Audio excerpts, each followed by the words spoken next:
जय हिंद। देखिए, यदि आप रेलवे एएलपी टेक्नीशियन की आप तैयारी कर रहे हैं तो आप लोग भी जानते होंगे कि इसमें साइंस का क्या है, बड़ा ही योगदान है। यदि देखिए आपके पास डिप्लोमा हो, आईटीआई हो, 10+2 हो तो आप इस पद को आप भर सकते हैं। देखिए, यदि आपके पास डिप्लोमा डिग्री हो तो आप एएलपी पद के लिए क्या है, एलिजिबल है, योग्य है। यदि यही पर यानी आपके पास डिप्लोमा है तो ओनली आप क्या देखेंगे, एएलपी पद को। यदि यहीं पर आपके पास आईटीआई डिग्री हो तो आप दोनों पद को देख सकते हैं, एएलपी और टेक्नीशियन दोनों। यदि यहीं पर आपके पास ओनली 10+2 का डिग्री हो तो आप सिर्फ एक पद को देख सकते हैं, टेक्नीशियन। तो सबसे पहले देखिए, यदि आपके पास डिप्लोमा हो, आईटीआई हो तो देखिए इसमें क्या क्या होना है। इसमें आपको देना पड़ेगा CBT 1 और CBT 2 और साथ ही साथ जिसके पास डिप्लोमा हो, आईटीआई हो, इसमें क्या होगा, ट्रेड टेस्ट होगा। ट्रेड टेस्ट एक क्या होगा, क्वालिफाई। यहीं पर देखिए, यदि आपके पास 10+2 हो तो देखिए सिर्फ आपको 2 स्टेप गुजरना पड़ेगा, CBT 1 प्लस CBT 2। तो देखिए मैंने बताया कि डिप्लोमा और आईटीआई आपके पास हो तो देखिए CBT 1 और CBT 2 और साथ ही साथ ट्रेड टेस्ट से आपको गुजरना पड़ेगा। यहीं पर आपके पास 10+2 डिग्री हो तो आपको देखिए 2 चरणों से होकर गुजरना पड़ेगा, CBT 1 और CBT 2। और देखिए CBT 1 और CBT 2 में क्या है, दोनों ही में ही हमारा क्या है, साइंस का बड़ा ही योगदान है। तो देखिए हमारा मेन फोकस CBT 1 में क्या है, जनरल साइंस है, क्या उसमें आपको केमिस्ट्री पढ़ना पड़ेगा, फिजिक्स पढ़ना पड़ेगा, बायोलॉजी। लेकिन हमारा देखिए CBT 2 में क्या एक नया साइंस में जुड़ गया है, क्या, basic science and engineering drawing. तो हम लोग इसी पर डिस्कस करेंगे CBT 2 में। हालांकि आपको जब आप CBT 2 का आप सिलेबस पूरा कर लेंगे तो आपको CBT 1 में भी 30 से 40% आपका जो भी साइंस रहेगा वो काम कर जाएगा। तो सबसे पहले CBT 2 में जो बेसिक साइंस और इंजीनियरिंग ड्राइंग पूछा जाना है उस पर मैं सबसे पहले मैं सिलेबस पर मैं डिस्कस करता हूं, उसके बाद हम लोग शुरुआत करेंगे। देखिए पहला आपका सिलेबस में देखिए प्रोजेक्शन है, व्यूज है, ड्राइंग इंस्ट्रूमेंट है, लाइंस रेखाएं है, ज्योमेट्री फिगर है, सिंबॉलिक रिप्रेजेंटेशन है, यूनिट्स है, मेजरमेंट है, अगला है मास, वेट एंड डेंसिटी है, और अगला वर्क पावर एंड एनर्जी है। उसके बाद देखिए स्पीड एंड वेलोसिटी है, हीट एंड टेम्परेचर है, बेसिक इलेक्ट्रिसिटी है, और लीवर एंड सिंपल मशीन, और अगला एक्यूपेशन सेफ्टी एंड हेल्थ है, और अगला हमारा इन्वायरमेंटल एजुकेशन है, और देखिए आईटी लिटरेसी यानी कंप्यूटर साक्षरता। तो सबसे पहले आज हम लोग बेसिक इलेक्ट्रिसिटी पर हम लोग वर्क करेंगे। सबसे पहले हम लोग बेसिक इलेक्ट्रिसिटी को हम लोग कंप्लीट करेंगे, उसके बाद हम जो अगला टॉपिक उठाएंगे।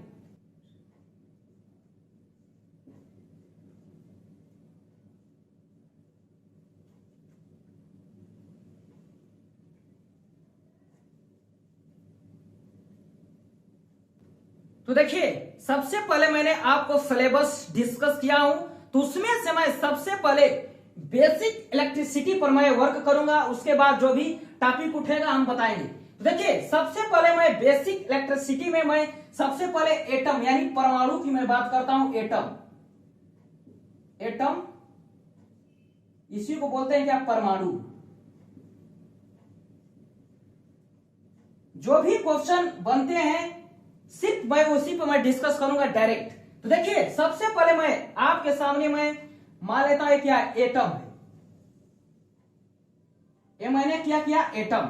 और एटम के अंदर क्या होता है, न्यूक्लियस होता है, नाभिक होता है। तो मैं सब यहां पर देखिए आपके सामने क्या कर दिया, ये नाभिक को बना दिया। सबसे पहले मैंने क्या किया, सबसे पहले एक एटम है, उसके बाद अंदर क्या है, न्यूक्लियस यानी नाभिक। ये क्या है, न्यूक्लियस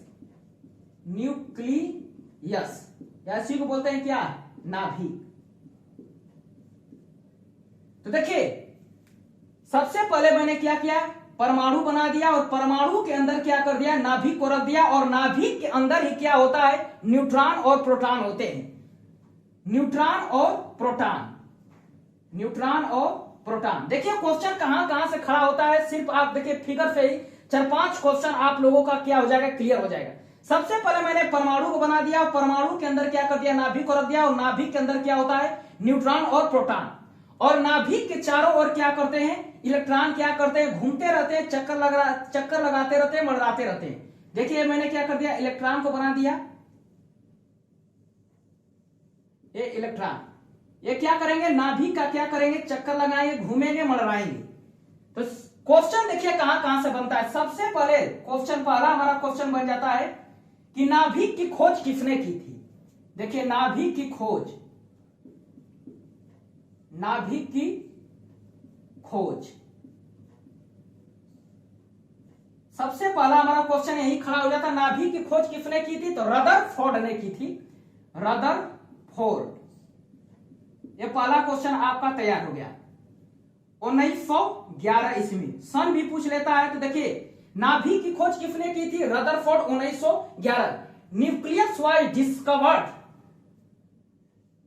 1911 बाई रदरफोर्ड। अब देखिए दूसरा क्वेश्चन हमारा यहां खड़ा हो जाता है कि नाभिक पर कौन सा आवेश होता है, यानी नाभिक यानी न्यूक्लियस पर कौन सा चार्ज होता है, न्यूक्लियस आवेश। तो देखिए यहां पर नाभिक के अंदर क्या है, न्यूट्रॉन है और प्रोटॉन है। तो सबसे पहले देखिए यहां पर मैं न्यूट्रॉन बना लेता हूं, यहां पर प्रोटॉन। न्यूट्रॉन पर आप लोग जानते हैं कि जीरो चार्ज यानी उदासीन होता है, तो इसके ऊपर क्या होता है, जीरो होता है। और प्रोटॉन पर हमेशा क्या होता है, प्लस चार्ज होता है। और दोनों ओवरऑल दोनों को मिला लेंगे तो क्या निकलेगा, दोनों को जोड़ देंगे तो यानी प्लस, यानी न्यूक्लियस पर आवेश क्या आ गया हमारा, पॉजिटिव होता है, यानी पॉजिटिव, यानी नाभिक पर आवेश हमारा क्या हो गया, धनात्मक होता है, पॉजिटिव होता है। अब देखिए और हमारा देखिए अगला क्वेश्चन क्या बन सकता है, पता है कि नाभिक के अंदर कौन कौन रहते हैं। नाभिक के अंदर, नाभिक के अंदर देखिए नाभिक के अंदर है, न्यूक्लियस के अंदर कौन कौन है, न्यूट्रॉन और प्रोटॉन, न्यूट्रॉन और प्रोटॉन। देखिए सबसे पहले मैंने आपको बताया कि सबसे पहले मैंने क्या लिया, परमाणु लिया, और परमाणु के अंदर क्या कर दिया, न्यूक्लियस को रख दिया। और न्यूक्लियस में क्या रहता है, न्यूट्रॉन और प्रोटॉन होते हैं। और इलेक्ट्रॉन क्या करते हैं, नाभिक का चारों ओर चक्कर लगाते हैं, घूमते रहते हैं, मंडराते रहते हैं। तो यहां से 3 क्वेश्चन यहां पर क्लियर आपका हो जाएगा। देखिए नाभिक की खोज रदरफोर्ड 1911 ईस्वी में। और दूसरा क्वेश्चन हमारा क्या, नाभिक पर कौन सा चार्ज होता है, कौन सा आवेश होता है, पॉजिटिव चार्ज होता है। और अगला हमारा क्वेश्चन यहां से खड़ा हो जाता है कि नाभिक के अंदर कौन कौन रहते हैं, न्यूट्रॉन और प्रोटॉन। तो सबसे पहले मैंने आपको ये बता दिया।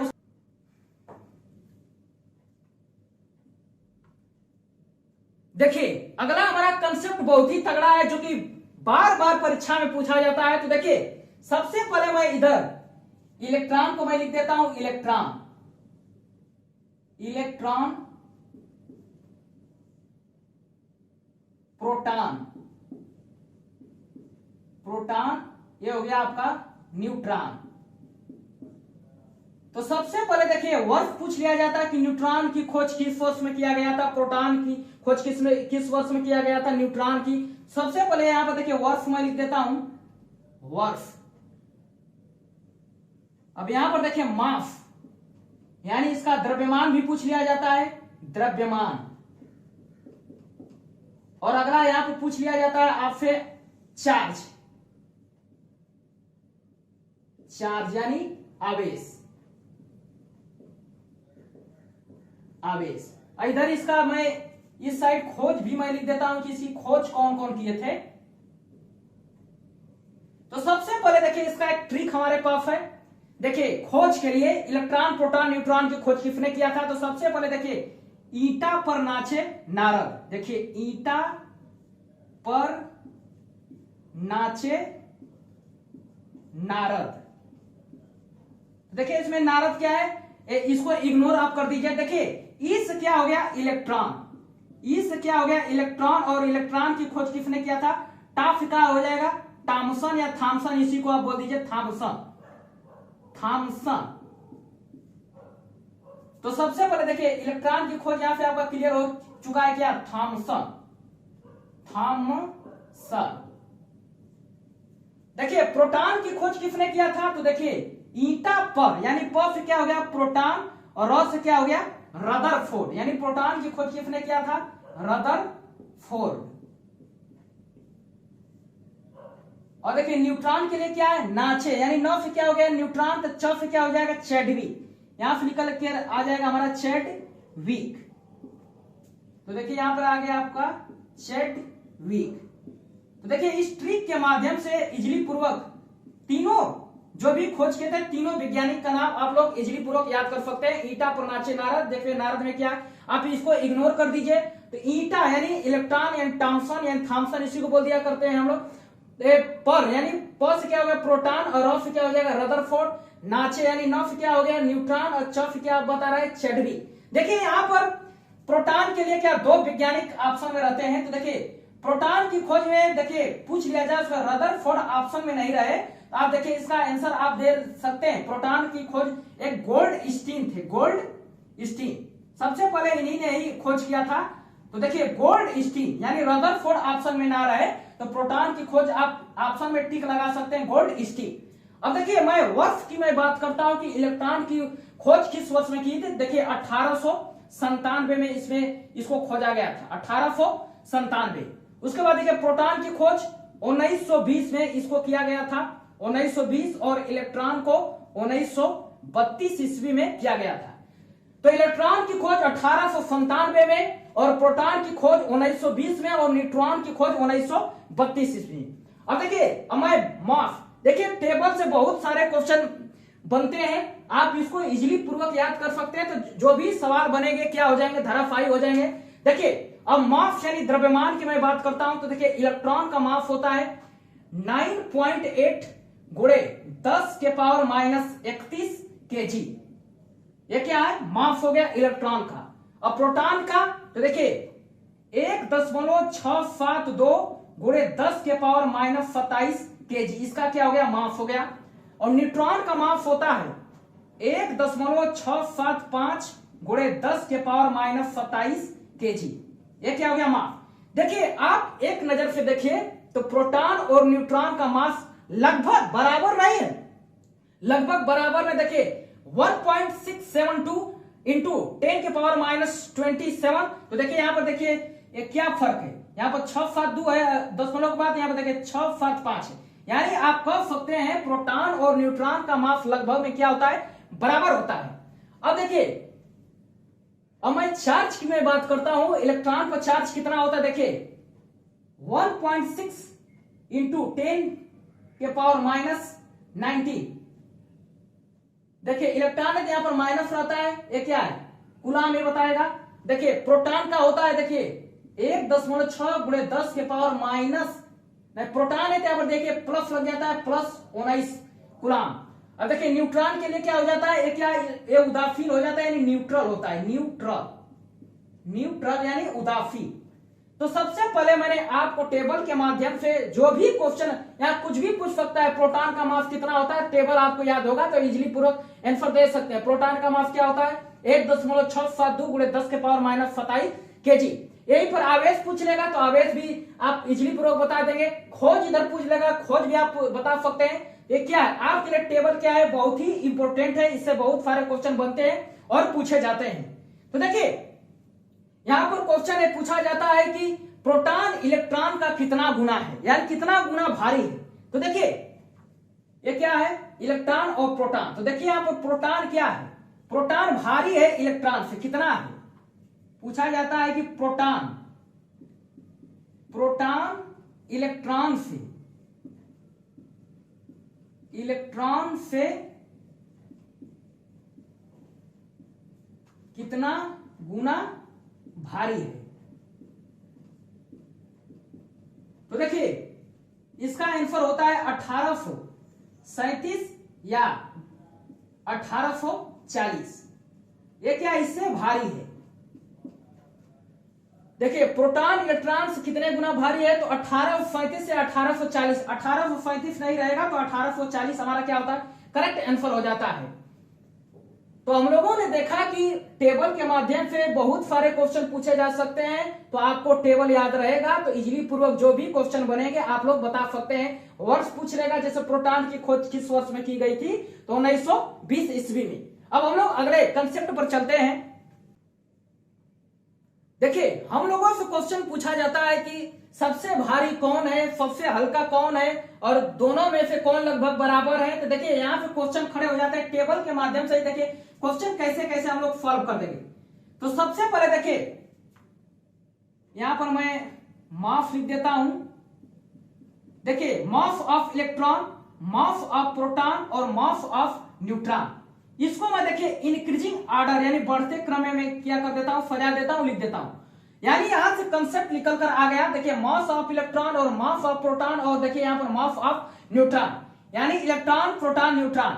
सबसे देखिए यही पर क्वेश्चन पूछा जाएगा सबसे भारी कौन है, सबसे भारी कौन है, सबसे भारी कौन है। ऑप्शन रहेगा आपके पास, देखिए इलेक्ट्रॉन रहेगा, प्रोटॉन रहेगा, न्यूट्रॉन रहेगा, इसमें से नन ऑफ दीज का ऑप्शन रहेगा। तो सबसे पहले देखिए इस फॉर्मेट को आप याद करिए। देखिए सबसे पहले हमें क्या करना है, इलेक्ट्रॉन को लिख देना है, प्रोटॉन को न्यूट्रॉन, और हमें क्या करना है, बढ़ते क्रम में क्या करना है, लिख देना है। तो सबसे भारी कौन है, यानी जो सबसे लास्ट में क्या है, सबसे भारी वही होगा। तो सबसे भारी यहां पर देखिए आंसर आ चुका है न्यूट्रॉन। सबसे भारी कौन हो गया, न्यूट्रॉन। यही पर आपसे पूछ लिया जाएगा कि सबसे हल्का कौन है, सबसे हल्का कौन है, सबसे हल्का कौन है। देखिए इंक्रीजिंग ऑर्डर यानी बढ़ते क्रम में लिखे, यानी हम छोटा से शुरुआत किए हैं। यहां पर देखिए सबसे हल्का कौन हो गया, इलेक्ट्रॉन, इलेक्ट्रॉन। सबसे हल्का कौन हो गया, इलेक्ट्रॉन। तो देखिए अब यहीं पर पूछ लिया गया कि किसका मास लगभग समान होता है। तो आप देखिए यहां पर देख सकते हैं 1.672 गुणे 10 के पावर माइनस 27 के जी। यहां पर देखिए 1.675। यहां पर देखिए यहां पर 2 है, यहां पर 5 है। ये क्या, दोनों मास लगभग में क्या है, बराबर। यानी आप कह सकते हैं कि प्रोटॉन और न्यूट्रॉन का मास लगभग में बराबर होता है। तो 3 क्वेश्चन आप यहां से तैयार आपका हो गया।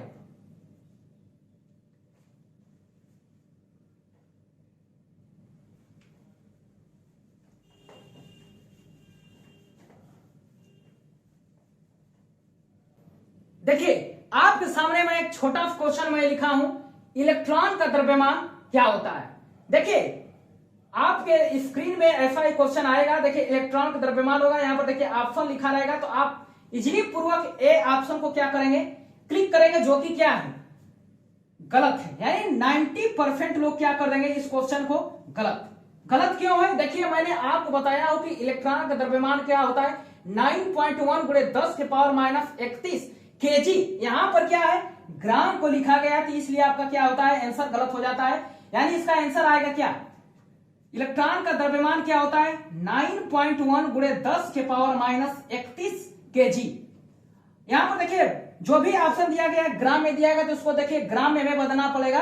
तो केजी को क्या करना पड़ेगा, हमको ग्राम में बदल देना है। तो देखिए 9.1 गुणे 10 के पावर माइनस 31 यह है। ग्राम के लिए क्या करेंगे, 10 के पावर 3 का क्या करेंगे, हमें गुणा करा देना है, एक ग्राम में बदल जाएगा। और देखिए 9.1 गुणे 10 के पावर, देखिए दोनों आपस में क्या करेंगे, पावर घट जाएंगे, माइनस 28 ग्राम। इसलिए आपका ऑप्शन कौन सा सही है, बी करेक्ट आंसर होगा। यानी 9.1 गुणे 10 के पावर माइनस 28 ग्राम। तो सबसे पहले हमें यूनिट को भी ध्यान देना है कि ग्राम में लिखा है कि केजी में लिखा है। सब लोग जानते रहते हैं कि 9.1 गुणे 10 के पावर माइनस के 31 होता है, लेकिन यहां पर देखिए यूनिट आप नहीं ध्यान देंगे तो आपका आंसर क्या हो जाएगा, गलत हो जाएगा। इसलिए हमें यूनिट पर भी नजर रखना है कि केजी में दिया है कि ग्राम में। तो आज के लिए इतना ही रहने देते हैं। जय।